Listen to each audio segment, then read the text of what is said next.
Bonsoir et bienvenue dans votre journal. Nous sommes le lundi 12 novembre et à la une de cette édition, la grève nationale dans l'éducation. À l'appel d'une intersyndicale de l'éducation à Mayotte, une centaine de personnes s'est retrouvée ce matin devant les grilles du vice-rectorat. Les fonctionnaires exigent des moyens massifs pour l'éducation et de manière générale, une meilleure considération du gouvernement pour les services publics. En ce qui concerne les revendications, les syndicats réclament une politique d'attractivité ambitieuse, des constructions scolaires ou encore un plan de titularisation pour toutes les catégories de personnel contractuel. Plus de précisions dans ce sujet signé Leslie Vimenet. En attendant la grève générale et nationale du 17 novembre, les syndicats de l'éducation à Mayotte ont suivi l'appel de ce 12 novembre. Au programme des revendications, une demande de moyens massifs dans l'éducation nationale, mais également des demandes propres à Mayotte. Nous, en plus de ce qui se passe au niveau national, nous avons l'autre difficulté. L'autre difficulté, c'est que on en parle tout le temps, c'est cette histoire d'attractivité. Hein, quand on a entendu notre député Ramlati qui se vante un peu de son dispositif par rapport à l'abattement fiscal, nous craignons l'effet inverse. Hein. Elle pense que ça va faire venir des personnes. Nous craignons le contraire. D'accord? Et ça va faire fuir. Bon, je pense que le bilan, c'est elle qui fera dans quelques semaines. Mais nous avons la question de l'attractivité. Nous avons plusieurs dispositifs que nous avons proposés. L'intersyndicale réclame un taux d'indexation de 1,53 minimum, des mesures d'accélération de carrière, le passage en REP+ de l'ensemble du département, une baisse des effectifs par classe et par établissement, des créations de postes dans toutes les catégories ou encore des allocations familiales alignées sur la métropole pour tous les personnels. De manière générale, les syndicats réclament plus de considération de l'État pour les services publics. Pourquoi aujourd'hui on est obligé à Mayotte d'avoir des gilets jaunes pour assurer notre sécurité? Et c'est ce qu'il faut regarder. C'est parce qu'il n'y a pas suffisamment de personnel sur le terrain à patrouiller et assurer notre sécurité. Alors, et voilà. Et quand il est vrai que les gilets jaunes ont eu des effets positifs quant à la sécurisation des lieux. Et donc, il faut qu'on comprenne que parallèlement, c'est parce qu'il n'y a pas suffisamment d'agents de police pour assurer notre sécurité. Vous êtes en train de nous dire de la même manière, quand on dit on s'amuse à casser le système, le service public, en supprimant des postes dans le second degré, en supprimant des postes dans le milieu hospitalier, eh bien ça aboutira à des trucs que nous, en tout cas à Mayotte, nous vivons, que nous voyons et que nous déplorons d'ailleurs. Les violences qui se sont produites à Coconi vont dans le sens des syndicats qui réclament des moyens, y compris dans le domaine de la sécurité, afin d'enseigner dans des conditions dignes de la République. Par rapport au lycée de Coconi, c'était en une année, ce qui s'est passé quelque part, le droit de retrait des collègues à Kahani, il y a eu à Coconi, et ce qui m'a choqué, c'est qu'on a laissé encore perdurer le droit de retrait des collègues enseignants. Ça a été assez vite géré quand même. Non, je vous dis que l'exercice d'un droit de retrait, si on suit la procédure, ça ne dure pas plus de 3 jours. C'est 15 jours. Hein? Si on suit la procédure, ça ne dure pas plus de 3 jours. Et là, effectivement, on a laissé perdurer les choses. On a voulu prendre les collègues pour des fainéants. C'est ce que j'ai compris, en tout cas, de l'extérieur. Et on n'a pas voulu prendre les vraies décisions pour au moins rassurer les collègues. Cette journée de mobilisation pourrait en appeler d'autres dans les prochaines semaines. En effet, à Mayotte comme ailleurs, les suppressions de postes annoncées par le gouvernement sont source de vives tensions sociales. Évoqué par le secrétaire départemental du SNUPP-FSU, le droit de retrait au lycée agricole de Coconi a pris fin vendredi dernier suite à la signature d'un protocole d'accord.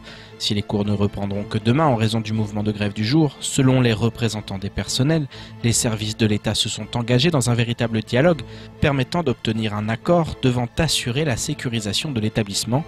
Ce matin, nous recevions sur notre plateau le directeur de la DAF qui nous parle des moyens qui seront mis en œuvre prochainement afin que les agressions cessent une bonne fois pour toutes dans et aux abords du lycée agricole. Il y a des engagements de toutes les parties dans cet accord. Donc des engagements de l'État avec d'une part les forces de sécurité qui s'engagent à multiplier le nombre de rondes, qui s'engagent à faire de temps en temps des fouilles à l'entrée de l'établissement. Pour l'instant, il n'y avait pas de fouilles des élèves à l'entrée de l'établissement. Il y en aura de temps en temps. Qui s'assurent d'une bonne collaboration avec les gardiens Il faut que ce soit huilé, je dirais, la relation entre les gendarmes et les équipes de sécurité privées pour faire en sorte que quand il se passe quelque chose, les gendarmes puissent arriver rapidement, intervenir, etc. Voilà.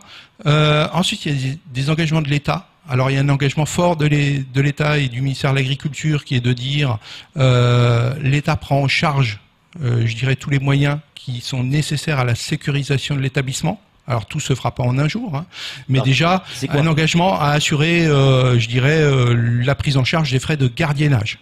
C'est-à-dire que jusqu'à présent, on n'avait pas forcément le remboursement par le ministère de l'Agriculture des sommes engagées pour le gardiennage de l'établissement. Donc là, il y a un engagement du ministère à prendre en charge ces frais de gardiennage.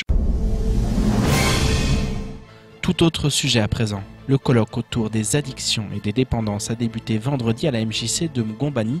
L'événement organisé par l'association Fikira signe le début de 2 jours de programme concentrés sur différentes approches, les prises en charge et les logiques institutionnelles, le fonctionnement psychique et la dimension sociale et culturelle. Comment les acteurs médico-sociaux et discutants parviendront-ils à sensibiliser le public sur ces questions de santé? Marion Tellier était sur place afin de tenter de répondre à cette question. L'addiction, un terme difficile à définir, derrière lequel se cachent beaucoup d'a priori et de zones d'ombre. Dans le contexte mahorais, lorsqu'on parle d'addiction, la première image qui nous vient en tête est celle de jeunes en errance fumant de la chimique. Pourtant, bien d'autres pratiques dites addictives méritent tout autant notre attention. Nous sommes sollicités souvent sur les addictions aux produits, en particulier l'alcool, le tabac, le cannabis et depuis 2013 aux chimiques. Il y a ceux qui sont orientés soit par la famille, soit par la justice, soit par des professionnels. Il y a ceux qui viennent de façon spontanée par rapport au fait qu'ils savent qu'il existe une unité d'addictologie. Donc par rapport à ceux qui sont orientés, il y a ceux qui sont dans une obligation de soins ou bien orientés par la médecine du travail.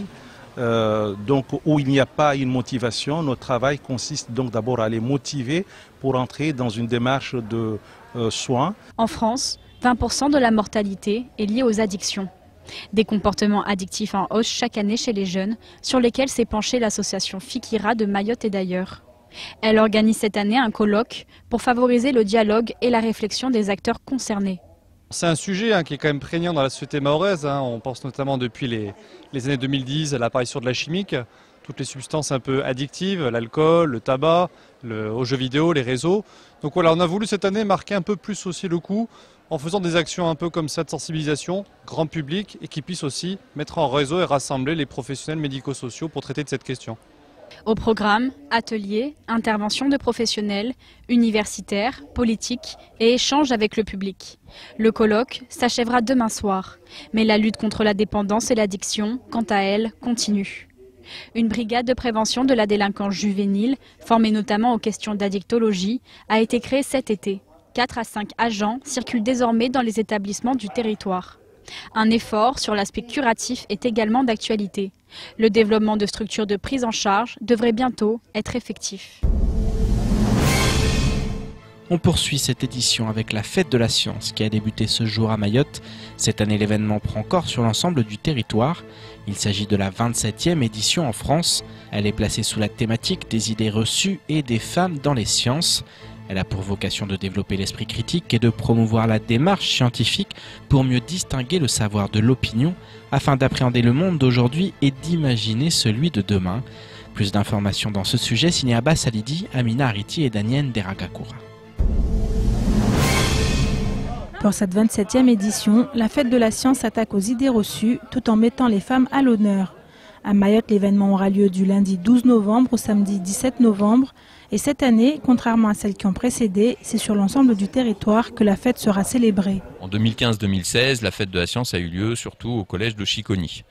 Et là, cette année, on essaye d'ouvrir un peu. Donc, il y aura des actions qui vont aller de Kungu à Chirongui, en passant par Chiconi, en passant par l'abattoir 7 sur Petite Terre. Et bien sûr, on essaye en plus d'investir toute la zone de Kaweni où on est aujourd'hui. Contrairement aux idées reçues, la fête de la science ne s'adresse pas qu'aux jeunes. La culture scientifique scientifique n'étant pas suffisamment diffusée, il s'agit ici de rendre la science plus accessible à l'ensemble de la population. La culture scientifique n'est pas assez diffusée, on a du mal à parler de science. La fête de la science, c'est un moment où on essaye de parler à tout le monde, avec tout le monde, des sciences en général, de toutes les sciences. Pour que justement les élèves réussissent à avoir en tête que la science, c'est quelque chose d'accessible, c'est quelque chose d'abordable, et que tout le monde surtout peut y avoir accès. Les parents, les grands-parents, les amis, etc. Tout le monde est donc concerné par les sciences, d'autant qu'elles font partie intégrante de notre quotidien, preuve notamment avec les séismes qui frappent le 101e département depuis maintenant plusieurs mois. La science nous permet en effet d'en savoir davantage sur le phénomène. On va avoir un enseignant qui va nous faire une présentation lors du colloque modélisation le samedi matin au collège de Coillet sur l'utilisation des mathématiques pour comprendre les séismes. Dans le cadre des séismes aussi, le collège de Chicony, où nous avons installé un sismographe, va avoir le vendredi 16 novembre toute une série d'actions tournées vers les élèves de la région de Chicony autour de l'utilisation de ce sismographe pour comprendre les séismes. Ceci n'est qu'un exemple parmi tant d'autres. Si vous aussi vous souhaitez éveiller votre curiosité ou celle de vos proches, rendez-vous dans les différents lieux qui accueilleront l'événement. De nombreuses animations seront ainsi organisées pour observer, expérimenter ou encore questionner sur des sujets divers et variés. De quoi ravir petits et grands durant toute une semaine. Je vous propose maintenant de faire le tour du reste de l'actualité locale de ce lundi 12 novembre. L'INSEE prépare actuellement la mise en place des enquêtes annuelles de recensement à Mayotte. La première devrait avoir lieu en 2021. Les communes seront fortement impliquées pour préparer et réaliser le recensement de la population. Les communes de plus de 10 000 habitants sont recensées tous les ans sur un échantillon de 8% de leur logement. Au bout de 5 ans, 40% de la population est ainsi recensée dans ces communes et c'est sur cet échantillon que s'appuient les résultats. Les premiers seront ainsi diffusés à partir du 1er janvier 2026, à la fin du premier cycle de 5 ans. Le principe de cette méthode impose néanmoins que l'on dispose d'une liste exhaustive de l'ensemble des logements de la commune et que ceux-ci soient clairement identifiables de façon pérenne. Étant donné la situation à Mayotte, l'INSEE a déjà débuté les nombreux travaux techniques préparatoires à mener dans le but de réaliser cette première enquête annuelle de recensement. La semaine dernière, les membres du comité opérationnel départemental antifraude se sont réunis en réunion plénière. L'occasion de fixer la stratégie annuelle en matière de lutte contre la fraude et le travail illégal et de valider le bilan des actions menées. 371 contrôles coordonnés ont ainsi été menés en 2017 contre 270 en 2016. Les contrôles ont porté sur les secteurs d'activité des transporteurs de marchandises, des taxis, des hôtels, cafés, restaurants et discothèques, bâtiments et travaux publics ou encore des secteurs agricoles et maritimes.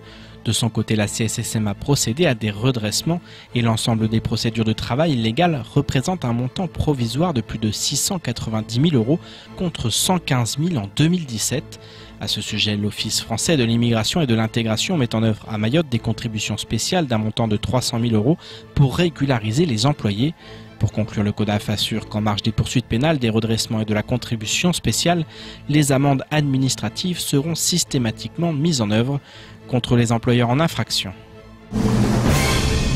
Vendredi à 17h56, un problème technique a généré une surchauffe sur le départ du câble sous-marin situé dans le secteur des Badamiers en Petite Terre.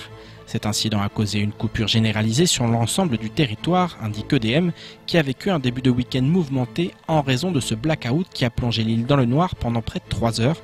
Selon l'électricité de Mayotte, alors qu'une quarantaine d'agents étaient sur le terrain, 9 groupes électrogènes étaient prêts à être déployés en renfort aux 4 coins de l'île grâce au concours des entreprises MIM, Sogea et la Colas. Les premiers clients ont été rétablis à 19h26, tandis qu'un retour à la quasi-normale a pu être enregistré un peu avant minuit. EDM conclut en expliquant que la dernière coupure généralisée enregistrée sur l'île date de 2015, signe d'une fiabilisation continue du réseau électrique à Mayotte. Éducation, toujours pour clore ce journal, des tracas de la vie quotidienne aux questions sociétales telles que la théorie du genre ou le harcèlement scolaire, rien n'échappe à l'œil aguerri de Yatou, auteur de bandes dessinées. Une passion que l'artiste vit au jour le jour au gré de ses inspirations. Aujourd'hui, c'est cette même passion qu'elle souhaite communiquer aux élèves des établissements scolaires mahorais. Invitée dans le cadre du projet B des îles, la jeune femme intervient sur ses sources d'inspiration et répond aux nombreuses questions de son audience. Comment mène-t-elle sa carrière d'artiste professionnelle? Quelle réaction des écoliers quant à son travail? Marion Tellier nous en dit plus. Déjà plus d'une semaine qu'elle sillonne l'île aux Lagons, d'un établissement scolaire à un autre. Cette année, la dessinatrice Yatou est l'invitée d'honneur du projet Baie des Îles. Un prix discerné chaque année aux élèves du secondaire des Outre-mer à 2 bandes dessinées récentes, l'une dans la catégorie collège, l'autre dans la catégorie lycée et post-bac. Ce genre de projet du coup est vraiment très important parce que justement il permet de donner à lire plusieurs ouvrages déjà de bandes dessinées à des collégiens et des lycées. Il y a énormément de prolongements pédagogiques qui peuvent être faits avec l'histoire, avec des sujets de société. Et par exemple, donc avec une autrice comme Yatou qui aborde des choses comme le harcèlement scolaire ou le harcèlement de rue. Enfin voilà, il y a beaucoup de thématiques qui peuvent être abordées. Et puis après aussi, c'est aussi une ouverture culturelle du coup à d'autres pratiques artistiques que sont le dessin, la mise en texte, la mise en image. Après un baccalauréat en art appliqué et avec un BTS communication visuelle en poche, Yatou ouvre en 2010 un blog de BD. Elle travaille alors en tant que stagiaire au sein d'une agence publicitaire. Très vite, la toile devient son exutoire. À travers un style frais et humoristique, l'artiste dépeint le contexte de précarité auquel son statut la confronte. Aujourd'hui, c'est en tant qu'illustratrice qu'elle rend visite aux élèves du collège de Pamandzi. Au programme, échange avec l'artiste et découverte du monde de la bande dessinée. On voit qu'apparemment ils ne voient pas ça tous les jours, des interventions, que ça les intéresse, le métier en fait. Faire de la BD, oui c'est un métier, il y en a qui ne savent pas forcément. Et le fait qu'il y en a qui en vivent en fait, qu'il y a une panel de métiers qui existe, franchement c'est vraiment bien pour eux en fait. On voit dans leur regard que... on voit qu'on transmet quelque chose. Les élèves sont attentifs. Beaucoup sont touchés par les thématiques engagées de l'artiste. Avec 5 ouvrages publiés à son actif, ils n'ont que l'embarras du choix. Moi, ma préférée, c'est pas mon genre, parce qu'il parle que des filles, de leur vie sociale et de l'harcèlement. On peut apprendre comment nous débrouiller. Le harcèlement à l'école, c'est très courant. Si on est face à cette situation où on a en difficulté de ça, il faut savoir en parler, les gens, le principal, et savoir en parler à son entourage pour savoir quoi faire. Une tournée qui se poursuivra jusqu'au 22 novembre. Yatou aura d'ici là rendu visite aux élèves de 17 établissements scolaires. Bientôt de retour en métropole, ses abonnés pourront continuer à la suivre sur les réseaux sociaux et contribuer à son nouveau projet d'édition via la plateforme participative Tipeee. C'est la fin de votre journal. Tout de suite, la suite de nos programmes. Bonne soirée, à demain.